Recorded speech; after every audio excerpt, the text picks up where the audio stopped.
Tonight on Revolutionaries. We need to understand how important it is for inventors themselves to turn themselves into heroes. That part of what they're doing when they're selling a product is selling their own identity. And Edison was really a master at this.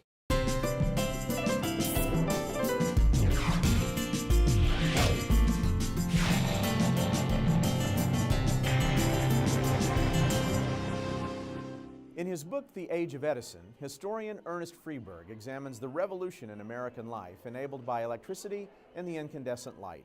I talked with him recently about the amazing parallels between the Age of Edison and the Age of Information. Major funding for Revolutionaries is provided by the Intel Corporation. Welcome to the museum. Thanks, it's great to be here. We're thrilled to have you here. Let's talk about what the book is not. What the book is not is, first of all, a biography of Edison. Right. It's not a discussion of the invention of electricity.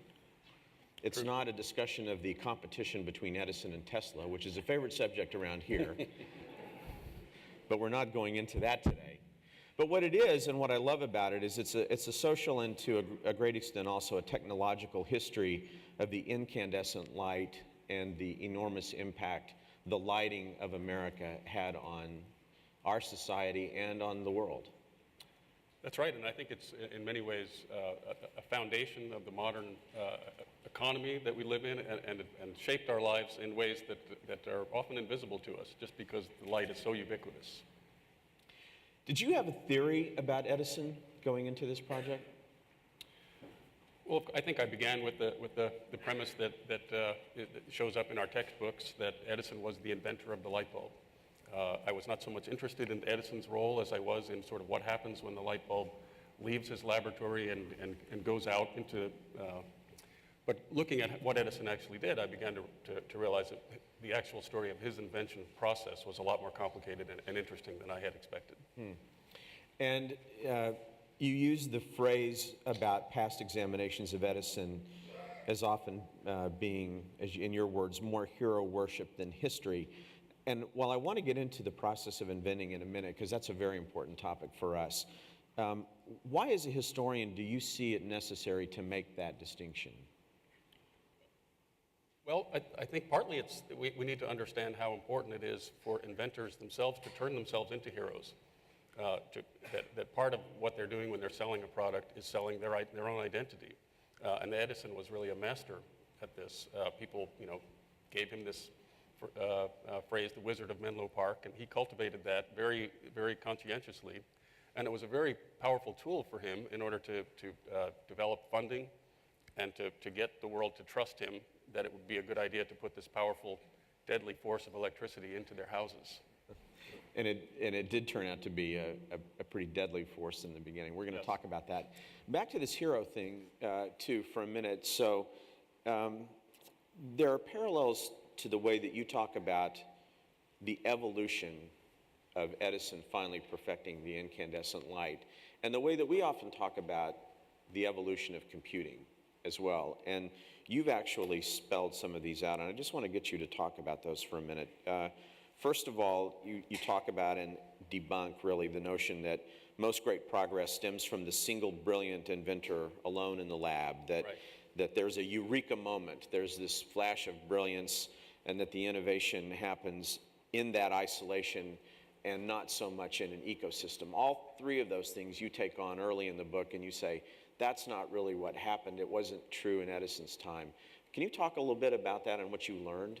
Well, partly I think people long for that story, that great eureka moment story. That's exciting and it's accessible to people. It's a lot more complicated to understand the exchange of ideas, the competition for relevant patents, the battles over the marketplace. It's much easier to think of these great ideas as being passed down to us by a sort of Mount Rushmore of technological creativity. And in the case of Edison and the light bulb, how did it happen? Well, first of all, Edison entered very late into the search for a working incandescent bulb. And there were 5 or 6 other rival inventors who held patents ahead of Edison, crucial patents. All of them recognized the key elements of a vacuum bulb and a carbon filament. So Edison was entering into a crowded field, and he learned a lot. from the mistakes and successes of his rivals, and many suggested he stole a lot of their ideas. Right? There was a lot of battling over the patents. Who else was involved at the time, competitively trying to achieve the same things that Edison was trying to achieve? Another fascinating character is Hiram Maxim, known for the Maxim gun. And he beat Edison to some crucial patents about how to treat the filament, and had a working incandescent light bulb in the field before Edison did.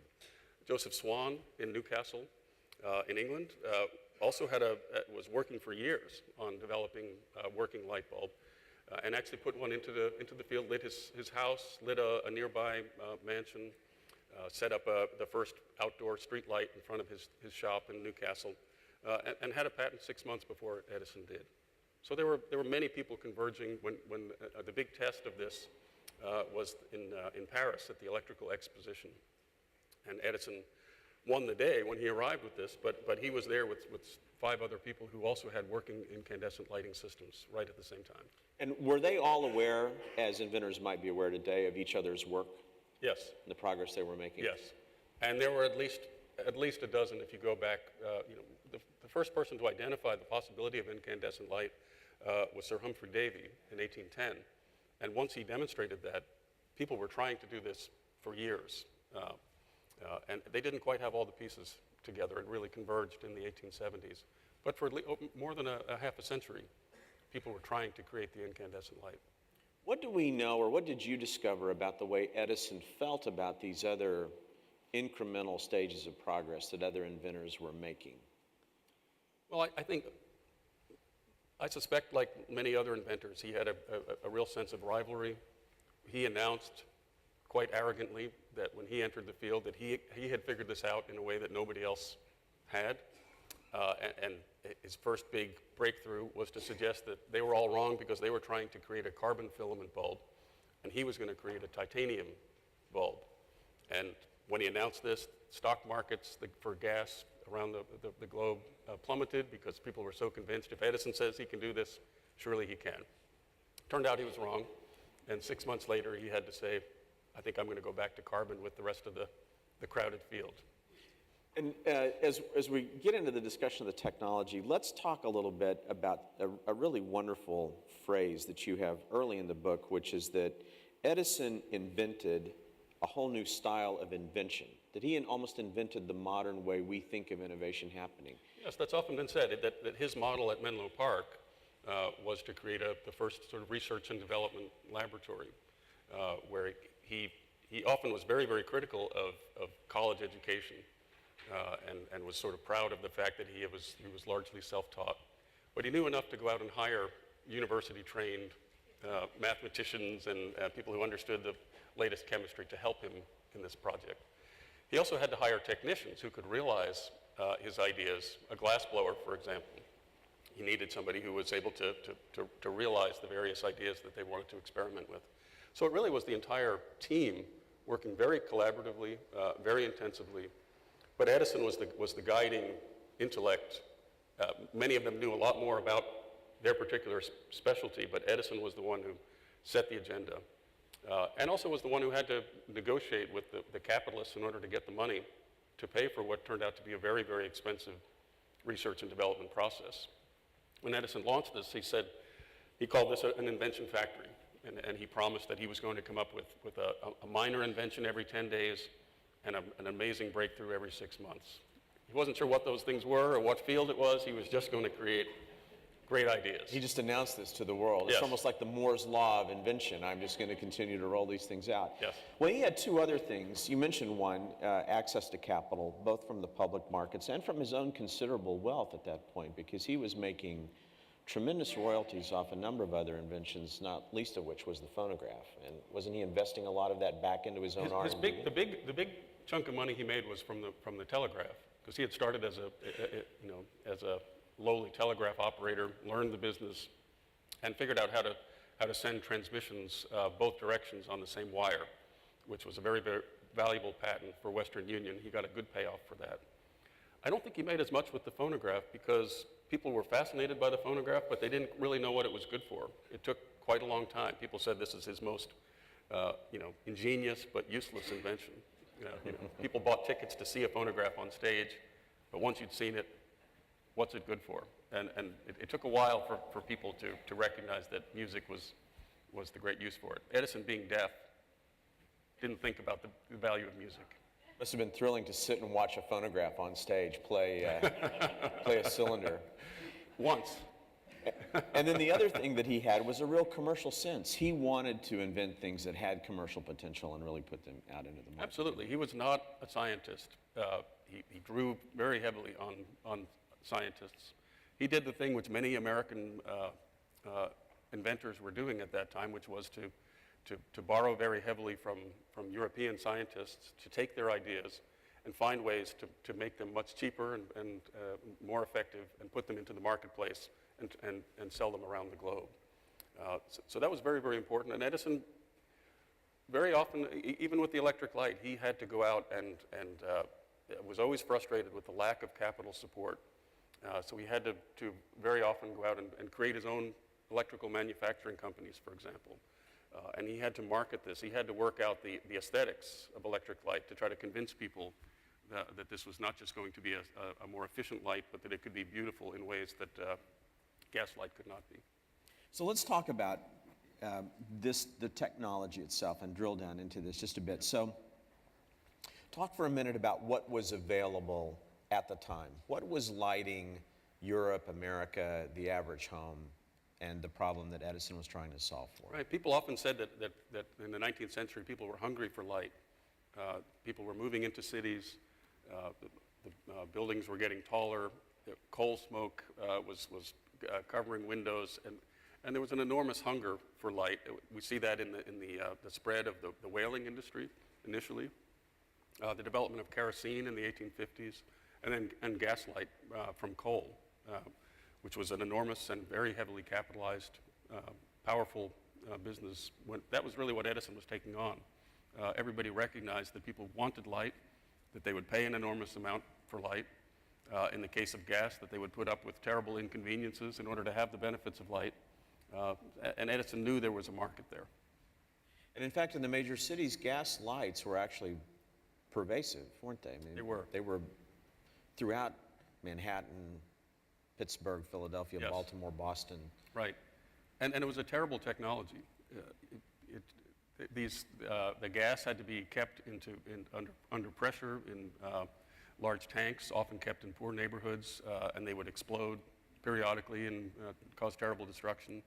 The pipes leaked so that the soil, urban streets, the soil became terribly poisonous. People were very often asphyxiated if they didn't adjust the gas cock just right. And even when it worked well, it sucked oxygen out of the air. It heated up rooms terribly, and it replaced the oxygen with sort of noxious acids that ended up damaging furniture.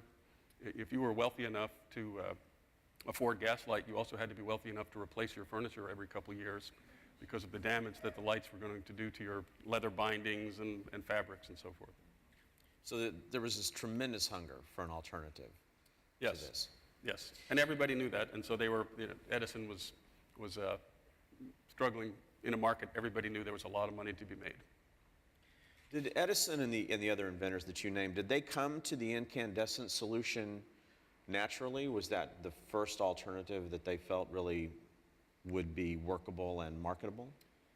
Well, Sir Humphrey Davy set the stage in 1810. He demonstrated two kinds of light in his experiments, and he was interested in electrochemistry. He was not interested in these as a commercial product. It was so expensive to generate enough electricity that it didn't seem viable until the dynamo came along later.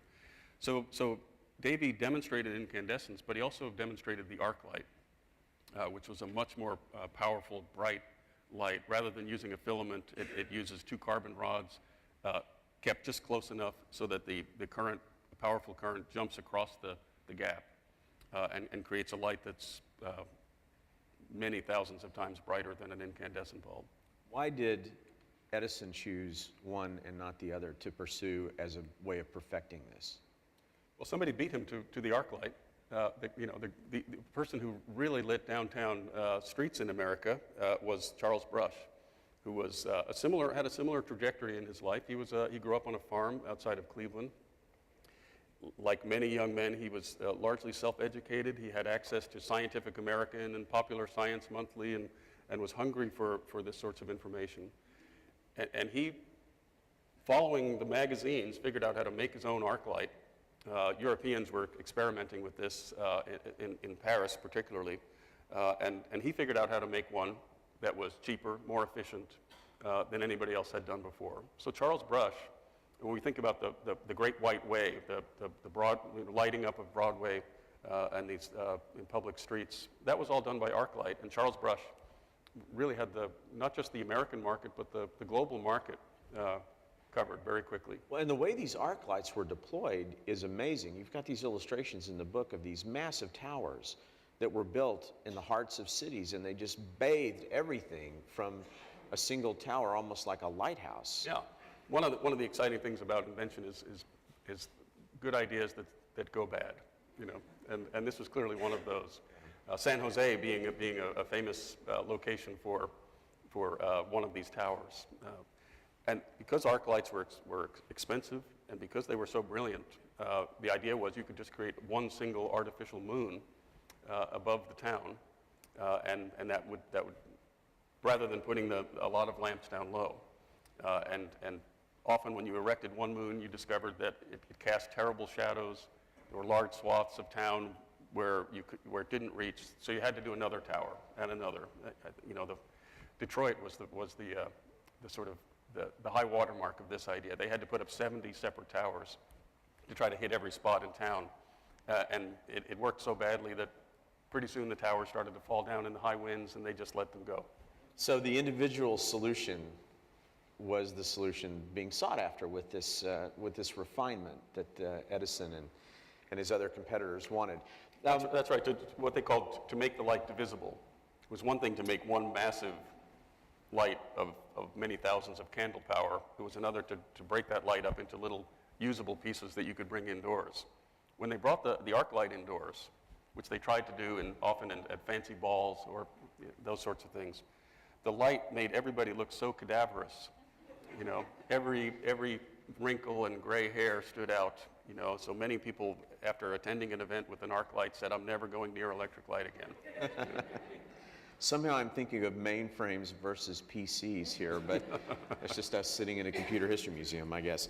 Let's talk about the actual technology that enabled this to happen, because the key development of the light bulb itself was the filament. It was the lighting agent. So can you talk a little bit about the various attempts that were tried and what Edison's science was and his breakthrough on this? Yeah, actually it's a very complicated system, and the filament was one of the missing pieces. Everybody recognized that carbon was the right element to use, that it would incandesce at very high temperature. But you also needed to have a vacuum bulb, and many people tried to do this, and it was really late developments in the improvement of creating a vacuum that allowed a lot of these people to all have a breakthrough at the same time. You also needed a dynamo to provide a steady current of electricity at a reasonable cost.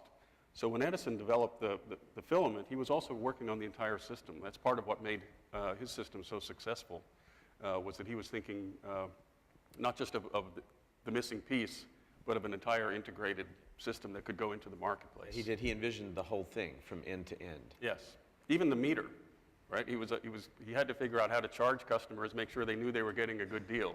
So he had to invent a meter to put on people's houses so they knew that they were getting what they paid for. Was this part of what made him unique? He thought in systemic terms about these big problems, not simply in the breakthrough that would enable something to happen in one point of the system. That seems to be the thing that meant that he emerged out of this contest as the person we remember as the inventor of the electric light, even though he had many, many rivals. What he really did was figure out how to create a marketable system that he could put into the field and have some chance of taking on the gas companies for that market. Let's talk about oh, by the way, before we go there, I just want to talk about his idea. He called it simply light, right? His notion was that this bulb had to be extraordinarily simple, and it had to be something that any average person could understand how to use and could use very easily, and that the light itself would be so pure and clean. Yes. Engineering, this was, in many ways the most complicated technical system that existed in the 1880s. But for the consumer, it was the on-off switch. Right? It involved no matches, no cleaning of lamps. In fact, you didn't even change your own light bulb. You would contract with the company, and they would send an electrician around to change the light bulbs periodically, right? And so Edison recognized the fact that these extremely technical systems work best in the marketplace if you ask the consumer to not understand them. To do as little as possible. Yeah. Yes. I just think that's brilliant, and there are local and modern examples of that all over the place. Certainly. So there were many doubters, but I want to talk a little bit about this famous showdown at the Paris exhibition in 1881 that you talked about. He roughly brought the incandescent bulb to life in 1879. Is that about right? It was New Year's Eve, 1879, when he made a demonstration at Menlo Park. Right. He still had not perfected the system, but it convinced a lot of people that he had, because those bulbs looked great, but a few weeks later they were all burned out. He hadn't figured out yet, but by this exhibition in 1880, in the fall, he had something that could last much longer. And by the way, what was that he figured out about the filament that wouldn't burn out so quickly? Well, he knew it was carbon. He had very much an inductive approach where he would try anything. He's famous for saying, well, I've failed 1,000,000 times, and that's fine because I learned something each time. And so he tried beard hair and fishing line and cork, whatever carbon element he could find. And he stuffed his laboratory full of every possible element, not knowing what might work. And he finally locked in on loops of bamboo filament. And when he decided that bamboo was going to be the key to his initial success, he hired, with great fanfare, 3 explorers and sent them around the globe to go find the best form of bamboo filament. It was a great form of publicity for him, especially when the explorer who went to Latin America never came back, just disappeared. But the one who went to Japan found a species of bamboo that seemed to make the most consistent fiber. So those early breakthrough bulbs were a bamboo fiber. I just love that story. I mean, it just shows the extent to which he was determined to spare no expense and also to get the perfect solution. Yes. And at the same time made it a public relations coup. Yes. Yeah. So speaking of that, let's talk a little bit about what he did in Paris. I just want to read what you write in the book about how he set up his demonstration at the exposition. And as you said, there were lots of people in Paris who were trying to show off their approach to electric light. So he built a 220-ton generating machine. Right, the dynamo. The dynamo. He shipped it from America to Paris. He designed a giant display in the Grand Hall, I love this, with 2 massive electrified E's, showing E for Edison, obviously, and an electrified portrait of himself. And in a giant exhibition filled with lighting displays from throughout the world, only Edison won the gold medal of honor for electric lighting. This was a marketing and public relations master stroke. Yes. Now, in fairness, he did have the better system in the sense that he brought there a much more complex, elaborated system. The dynamo that he brought, the 220-ton jumbo dynamo, as it was called, was more efficient than anybody thought possible at the time. Why was that? He had certain insights into the construction of the dynamo, took it apart, and reconstructed it. And he also had a big breakthrough with the filament, that he recognized the fact that it needed to be a high-resistance filament, which was sort of counterintuitive for reasons I don't quite understand, but it was counterintuitive to electrical experts at the time. And that proved to be the stroke that made his much more efficient than others. So partly he did win fair and square, but he also had a great sense that this was about showmanship, and that winning the gold medal was going to help him ultimately win the patent war that was coming, and that if people were going to invest in this new technology, they'd want to put their money on the man with the spinning, revolving picture of himself. Of course, Brush, you have this wonderful quote here, Brush is just crushed by this. He says, look, I have all of these working bulbs out there. I had them out there months, maybe even years before Edison. Why is he getting all the credit? Yes. And no one knows me. Right. Wherever Charles Brush went and set up his arc light, people said, oh, is that the new Edison light? Yeah, he hated that. Over the next decade, how does this play out in his own vision for how he's going to roll his own system out? Yeah. Well, partly he has to go into the manufacturing business, and he was always he always said, I just want to go back to the laboratory and be an inventor. But he felt as if he never got the support from his backers to just be free to run his invention factory. So he had to go out and create a series of manufacturing companies in order to create the product. He had to work with lighting designers to sort of think about chandeliers and various uses, using it in the theater. Across the board, he was trying to sort of sell all the ways that electric light was going to be better than gas. So he had to do that, and then he had to contract with local companies who were willing to buy his equipment and go into the lighting business. As it turned out, Edison made a lot of money selling equipment, but the people who went into the lighting business using his equipment found it much harder to make a living, partly because there were a lot of other competitors going after the same business. So let's talk about the social implications of all of this now, with electricity being rolled out, Edison's system and others being proven. You then talk about the specific changes that it begins to bring to modern life. Light is suddenly erupting on the scene. What are the first major things that begin to happen, especially in an urban setting where light comes to the average home? Right. It actually doesn't arrive in homes, except for the homes of the wealthy, right away at all. I think this is a common model where it's industry that invests first until the price comes down, and it took decades, in that case, for the average person to be able to afford electric light. So factories were early adopters, for example. There was a lot of investment in these very expensive new machines, and so the possibility of keeping these running 24 hours a day was very, very enticing. For labor, there was a real battle. This was just at the point when labor unions are organizing to make the day shorter. And along comes a tool that seems to erase what they thought of as God's, distinction between the period of rest and the period of work. Basically, the workday looks like it's 24 hours a day. Completely changes the whole definition of the workday. So there's a real struggle over this. The unions push for no night work. The compromise is that working night work, often laborers were paid more. And there was a real struggle over child labor. That was one of the things that those early progressive reformers managed to battle first, was not eliminating child labor, but eliminating it in the middle of the night, because there were an awful lot of kids working the midnight shift at box factories and glass factories and textile mills. And how successful was this pushback by labor during this period? Successful enough initially to create mostly just an extended workday, some extra night hours.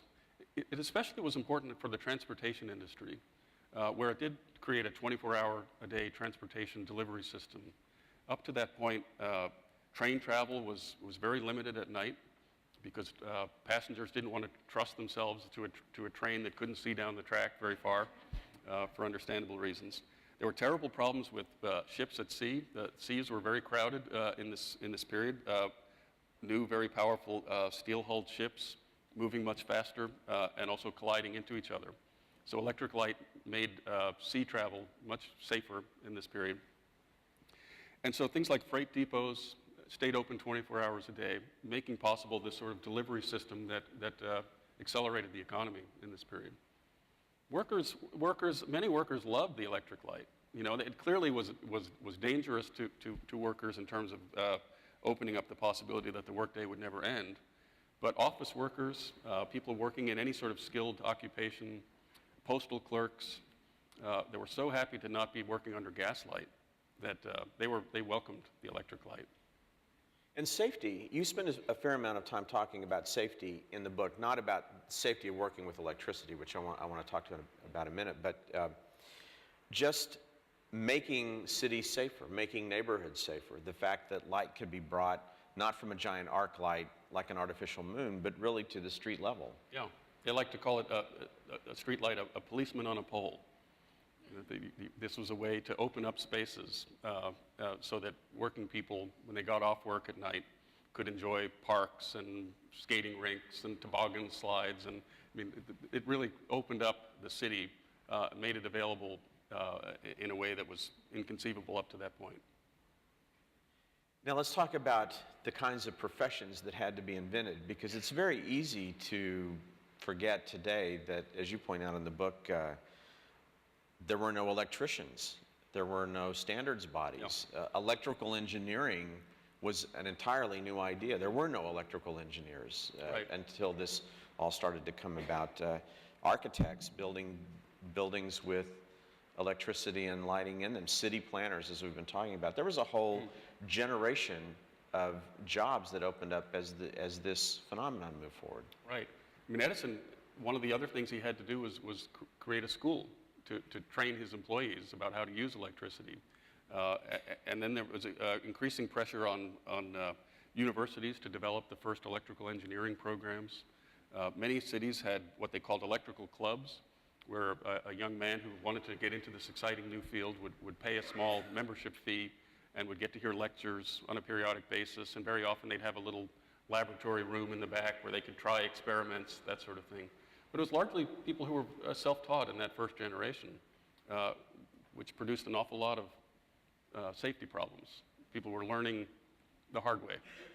They really were. And the electrical connections, the lines that were being strung, especially through these cities, were not up on tall power lines like we're accustomed to today. They were, in some cases, not far above the average person's head, weren't they? That just strikes me as incredible. Yeah. Why was it done that way? There were no regulations. There were, literally no guidelines for how to do this. This had started with the telegraph wires and the burglar alarm wires, fire alarm wires. If you've seen pictures of late 19th century cities with these festoons of wires sticking out of the poles. And those presented no danger, really, to anyone. Kids love to grab them and break them because they give you a little tingle, But once these arc light wires started to cross with those, it became extremely dangerous. And these arc light companies were unregulated. There'd be 5 or 6 of them in a given city looking for a market. It didn't cost that much money to buy a dynamo and go into the lighting business. And they just started to throw wires over people's houses and tack them to trees and nail them to people's houses without permission. Once you put those things together, people started to be electrocuted in very graphic ways. And you have some graphic examples in your book too. A lot of your research was done with newspapers of the era, and of course they loved the stories about mules being tied to electrified poles and dropping dead on the spot. Especially the newspapers owned by the gas companies. Yeah. But what were the other things that you discovered in the media's reporting of this whole phenomenon? Not the danger necessarily, but just the wonder of light coming to America. Talk a little bit about that. I think my favorite part of the research was going back and finding, really at one point in every city, town, and hamlet across the country, there was the night that the light came on. And people would show up by the hundreds into downtown streets and wait for the flip of the ceremonial switch. There'd be speeches. When the light went on, there'd be cannon blasts. And in Cheyenne, Wyoming, the whole town broke into song to serenade the electricians, thanking them for bringing the gift of electricity. So there was an enormous sense of excitement, and people were very much aware that they were stepping into what they saw as a new era, the modern world, when the electric light came on. Even though it wasn't in their homes, it was, for many decades, electric light was something that you visited. You'd go, you might see it at work, you might see it in downtown, in amusement parks.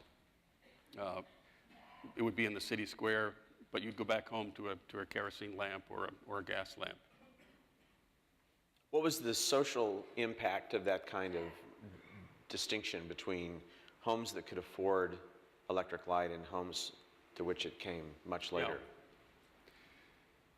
Well, it was often greeted as a great democratizing invention. I mean, the electric light was only value, it wasn't something that the rich wanted to hoard to themselves, but rather the value of it was only existed if more and more people could be brought online. So people, even though it was something that it was fairly expensive, much more expensive than gas up until the 1920s, people saw it as something which was reaching down into the middle class and ultimately into working class homes.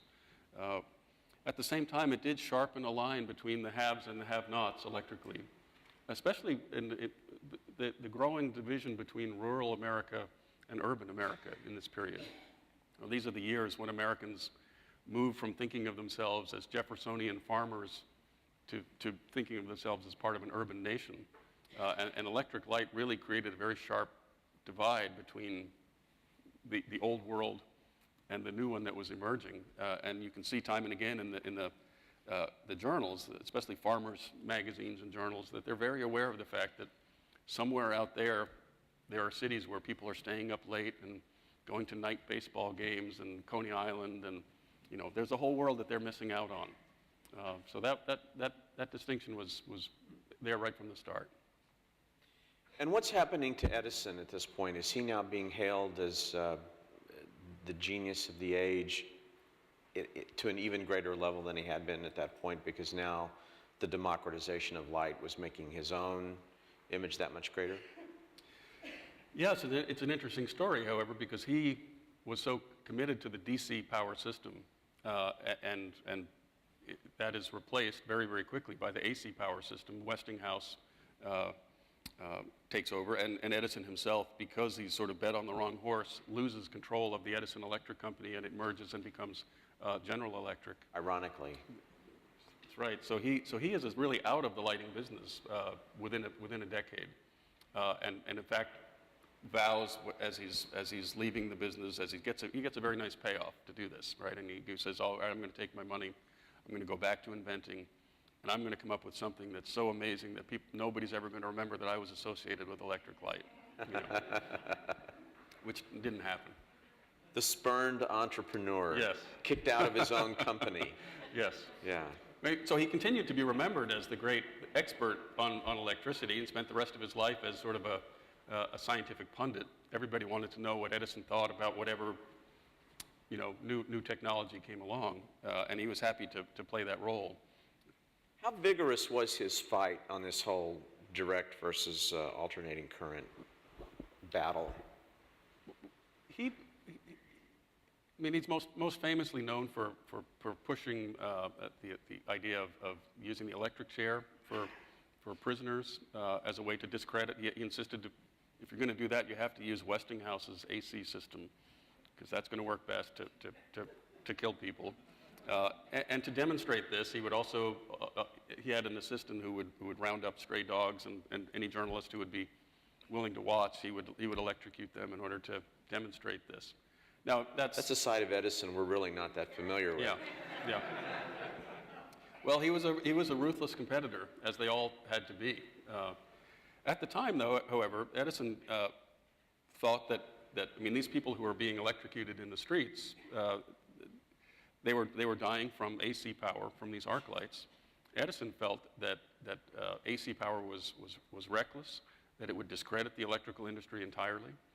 So he had a personal vested interest in DC power, which clearly clouded his judgment. But at the same time, there was no such thing as effective wire insulation in those days. Basically they would put cloth and paint on these high-powered wires and hope that would work as insulation. So Edison felt like, many people were very disturbed by these very public deaths that were happening in city streets. And Edison felt that if AC power continued, ultimately the public would finally reach a point where it was not willing to go forward with electricity. European engineers came to America. They saw the chaos of the wires. They saw these people being fried in the streets. And they said, how can you put up with this? Right? And Americans said, well, we have a lot more light than you do.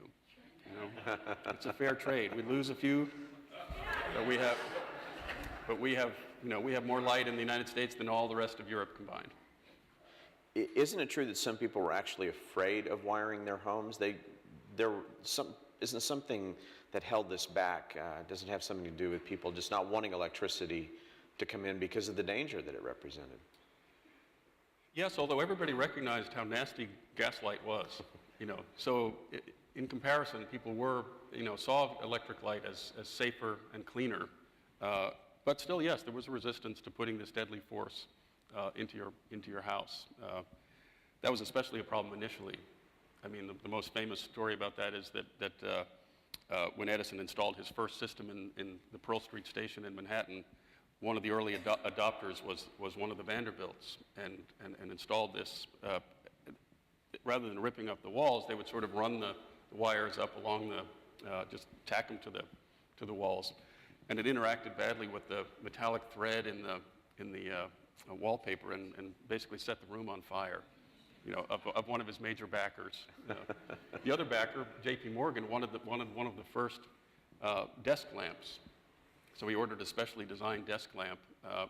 It also had a short and actually burned his desk to cinders. Yet he remained an enthusiastic supporter. A major booster, even after that. Yes. That's the kind of investor you want. Willing to allow you one mistake. Absolutely. The problem came, you weren't supposed to look once you got the metallic filament, and that's a whole part of the story that I had not expected to find. Once the metallic filament came in, it was so bright that lighting reformers had to teach people to use lampshades. People said, why should I be paying money for a light and then put a top on it, and they had to say it's not good to stare at the light. It's going. Yes, of course it's uncomfortable if you look right at it. It's not meant to do that. And there were actually manuals that would show you, put the light here and cast it onto your book here. This is how you do this. Because there was a real concern that the world had become so bright that people's eyes were going to be damaged. There was a lot of complaint about this and booming business for oculists. Edison's management style, I want to just touch on that for a minute to the extent that you uncovered that in your research, because obviously he's at the center of this, but he had a factory that employed thousands of people, and his laboratories were populated, as you said, with many researchers, really brilliant individuals working under him. How did he manage that? Do we know much about how Edison took that task on in this context? Right. Well, it changed as his industries became much broader. The period that I was focusing on, that Menlo Park group was a fairly small group. There were about 20 people working with him. And so he had a very personal, intense relationship with them, working essentially 24 hours a day. He was a famous napper. He would sleep odd hours here and there for a few minutes, but all night long he would be working, and his entire team was expected to be working with him. And almost all of them, including many who knew a lot more about a lot of the scientific elements of this, always credited Edison with being the guiding spirit of their enterprise, that he managed to create a kind of a spirit of teamwork that most of them remembered for the rest of their lives. What was the most surprising thing? This is a great question. When you did the research, what were the things, or the one thing maybe that surprised you the most that you didn't expect to uncover?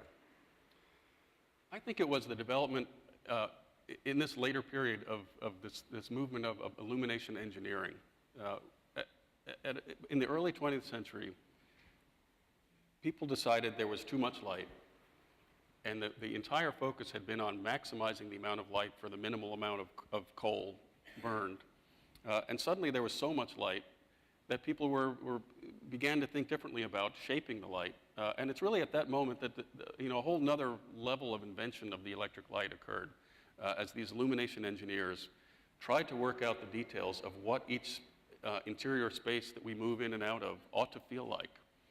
So there was this is when window designers, for example, figured out how to use light in order to make different kinds of goods look as alluring as possible. And theater artists thinking about using these new metallic bulbs to create all sorts of effects that had not been possible before. And you get strange moves like in the 1880s, you could tell that a restaurant was very fancy because it was brilliantly lit. And by 1920, you could tell it was a great restaurant because it was very dark and they were burning candles. You know? So we sort of move in and out of a vocabulary of light that was carefully worked out by these illumination engineers in this period. They had to think about things like what should a church look like? And Catholics had different ideas than Protestants, than Mormons about what light ought to look like to be sacred. And whether or not light belonged, electric light was an intrusion on their sacred space or a way to enhance their sacred space. I found all these things something that I feel like we completely take for granted. We move into a room, its lighting very often is carefully designed to make us feel a particular way, without us stopping to think about all the intentionality that was involved in that. Well, new industry. This is a great question, one that I'm glad someone sent up. The friendship that developed between Edison and Henry Ford. You talk about that in the book a bit. Can you go into that? It was just fascinating to think of Edison and Ford existing side by side, bringing so much change to society. Right. Ford deeply admired Edison, and Edison at one point mentored Ford at a crucial period in his development, encouraged him, and Ford was always grateful for that afterward, and really lionized Edison when he created his museum in Dearborn, Michigan. He not only gathered up everything he could find of the Menlo Park building and the equipment, but he even dug up the topsoil, Edison's topsoil, and carried it over to lay it there in Michigan. And toward the end of their life, they would go on long camping trips together, where they both denounced the modern world that they had done so much to create, and said, we're gonna get away from it all. The world's too bright and hectic, and we're just gonna go fishing. And of course, it became a celebrity event with a huge entourage, a lot of specially designed Ford trucks to carry all the camping equipment, and electric lights to go into every, so they couldn't quite let it go. Yeah. Did you track that? Was that their friendship? Was that an important part of the social history that you were trying to tell? Really more just part of thinking about a wide movement that Ford and Edison both participated in to suggest that maybe the country had gone too far in creating these artificial systems. That was really the part that interested me the most, I think. And Ford certainly did everything he could to cement that image of Edison as the great hero that we started our conversation talking about. So we're coming now to that point where, as you said, Edison starts to reflect back on these things. And there's this great quote in the book when you talk about him going on these vacations. He says, "I don't want to be near electricity. I want an old suit, an old hat, a few French novels, and a fishing rod." It was as if he seemed to long for that simpler time, or he wanted to get away from the more complex age and just be himself again. Yes, and many did. Many people were grappling with there were a lot of critics of electric light. As much as people were hungry for it, as much as it created these wonderful public spaces and made work safer and more effective, many people were disillusioned with the. First of all, they said this was a terrible trade. We have a much more beautiful nighttime, but we've made it a much uglier daytime. And we've got these poles and wires and these ugly signs. This is why would we trade day for night? So many people were concerned about that.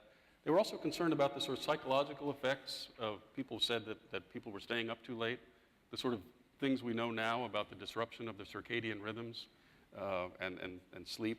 People are more energized by electric light, but they're also more exhausted by it. And I think many people started to be romantic about candles and the good old days of the hearth. The colonial revival movement I talk about a bit in the book as an attempt to sort of convince people to turn off the light and live with candlelight a little bit so that they can get more in touch with something that's been lost in the modern world. G. Stanley Hall, the psychologist, was particularly interesting on that, I thought. His argument was that God had designed twilight as a way to cultivate the sort of spiritual, creative side of human beings. That it's in that zone that people dream and contemplate, and that human beings were going to cut themselves off. As soon as it gets dark, we flip on the light, and we deprive ourselves of a whole zone, a whole piece of the human experience. And he studied children and felt like children who lived under too much artificial light became irritable and lacked a kind of spiritual dimension. And did you find any indication that Edison at the end of his life was reflecting back on that at all, or was it always for him just about pushing forward the future, the next great thing? Edison was right to the end, a great defender of artificial light. He said, you put somebody under an artificial light and they will improve. That this was somehow going to just make you a better person, more energetic, more, he never was clear on exactly how it was going to make you better, but he was pretty convinced that it would. So he was a salesman for electric light, right to the bitter end. Right to the bitter end. So he's been called the greatest innovator of his age. Would you agree with that statement? He certainly deserves enormous credit, but really the book is designed, I think, to suggest the fact that the age itself is more interesting than Edison, and in some ways it's the age that invented Edison rather than Edison shaping the age.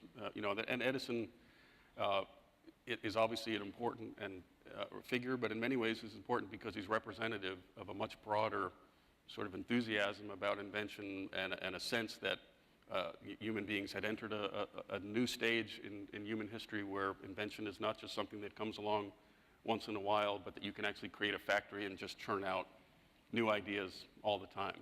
Edison's important that way, but not unique. Well, and that one final point is he created what you call a kind of expectation of perpetual innovation, and he didn't personally create it, but the sum total of this age was that we would then be moving into an era when innovation would just be something we would be living with day after day for the rest of our lives. It was an entirely new concept, wasn't it? And Americans particularly embraced this. They were enthusiastic consumers of the new technology, but they also were very proud of their growing reputation as a nation of inventors, and considered this to be particularly an expression of democratic values. That if you educate people broadly, if you create an open patent system that encourages innovation, that if you remove barriers between workers and thinkers, that Edison seemed to embody the ability to do both. That this was in a sense America's gift to history. Not high culture, not literature, but things, material objects, great machines that the whole world wants to have. And indeed, we did enter into that period of perpetual innovation, and it seems to be going right on. Yes. Thank you so much for being with us today, Ernest Sure. Freeberg. Great book. Thank you. Thank you. Thank you very much. Thomas Edison held more than 1,000 patents in everything from botany to the phonograph. No other American inventor has more. There are hundreds of stories like this at the Computer History Museum. Join us next time for the Computer History Museum presents Revolutionaries.